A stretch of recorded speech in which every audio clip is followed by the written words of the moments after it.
Ya, halo teman-teman semua, balik lagi di Ngobrol Olahraga. Hari ini kita akan melanjutkan update bulu tangkis di series Super Series 500 yang diadakan di Vantaa, Finlandia.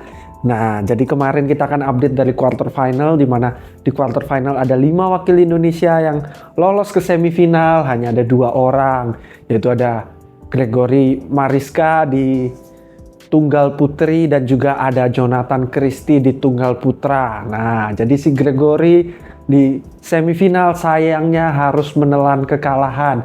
Di semifinal kemarin kalah oleh unggulan 2. Gregory sebagai unggulan 3 kalah oleh unggulan 2, yaitu tunggal putri dari China.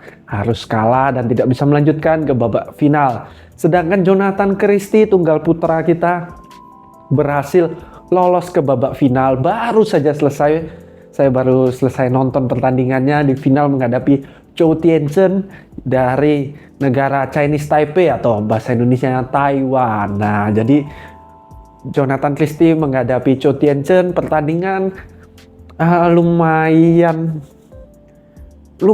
seru, tidak sampai harus rubber game, tapi sayangnya sekali lagi Jonathan Christie masih gagal untuk mendapatkan juara 1. Indonesia kembali gagal mendapatkan juara Super Series kali ini. Pertandingan hanya berjalan 2 set saja, dan untuk permainan menurut saya Jojo memang cukup sering ya kurang bersih permainannya, kurang rapi, jadi banyak poin yang didapatkan dari Chou itu pada kesalahan sendiri dari Jonathan Christie. Itu mungkin yang perlu diperbaiki kalau menurut saya. Nah, ini juga sedikit kita mau kembali bahas ya. Sudah ada video kemarin saya bahas juga Indonesia di mana bulu tangkisnya menurun. Ini sangat berasa, apalagi tahun ini luar biasa berasa karena ada Olimpiade juga, di mana di Olimpiade berat untuk mendapatkan medali. Jangan mendapatkan medali, yang lolos grup saja hampir tidak ada yang lolos grup. Bayangkan Indonesia sebagai raksasa bulu tangkis yang lolos grup di Olimpiade hanya 1 orang.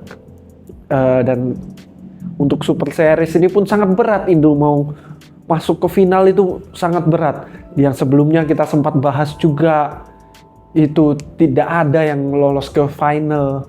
Ada yang udah di quarter final sudah gugur semua. Di Jepang quarter final gugur semua. Di China Open tidak ada yang sampai ke semifinal. Emang sangat berat akhir-akhir ini. Nah, jadi kita sebagai pendukung Indonesia, sebagai fans-fans olahraga di Indonesia, jangan lupa tetap berikan terus dukungan. Kalau bisa seperti tayangan-tayangan seperti ini, nanti masuk di platform-platform streaming yang mungkin berbayar. Kalau mungkin kita miliki rezeki, boleh kita tonton agar ratingnya bisa naik, sponsor bisa masuk.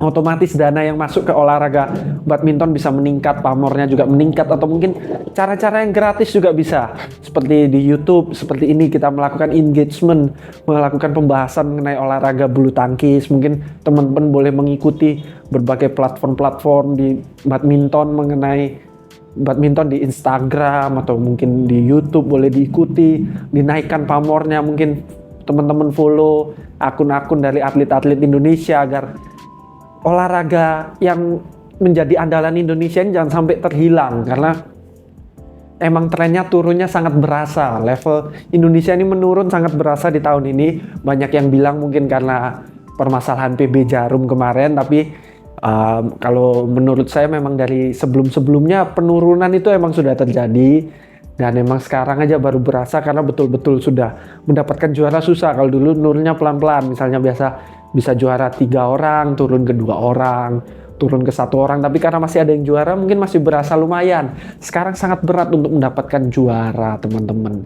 Jadi ya, kita sama-sama dukung, semoga kedepannya badminton bulu tangkis Indonesia bisa kembali maju menjadi raksasa, menjadi yang terbaik.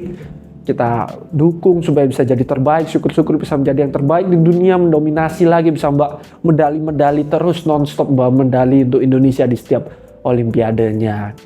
Sekian untuk update kali ini, semoga di Open selanjutnya Indonesia bisa juara, dan harapan terbesarnya tentunya di Desember nanti teman-teman, untuk para badminton lovers, pecinta badminton, ada BWF World Tour Final. Semoga Indonesia bisa juaranya di sana, karena itu adalah puncak dari World Tour BWF. Super Series ini seperti mengumpulkan poin untuk bertemu di World Tour Final nanti. Yang terbaik, ranking tertinggi di World Tour Final bertemu, di sanalah juara paling bergengsi di BWF World Tour. Nah, jadi jangan lupa didukung terus, jangan lupa juga dukung channel kesayangan kita Ngobrol Olahraga ini. Jangan lupa diberikan komen, diberikan likes, diberikan subscribe-nya juga teman-teman, nyalakan juga notifikasinya.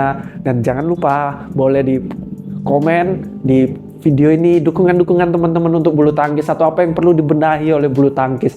Atau mungkin ada teman-teman yang mantan atlet bulu tangkis atau atlet yang masih aktif berbulu tangkis, boleh memberikan insight pengertian ke kita mungkin yang sebagai penonton, sebagai fans. Kira-kira apa sih yang perlu dibenahi, bagaimana sih kelemahannya, apa sih kelebihannya.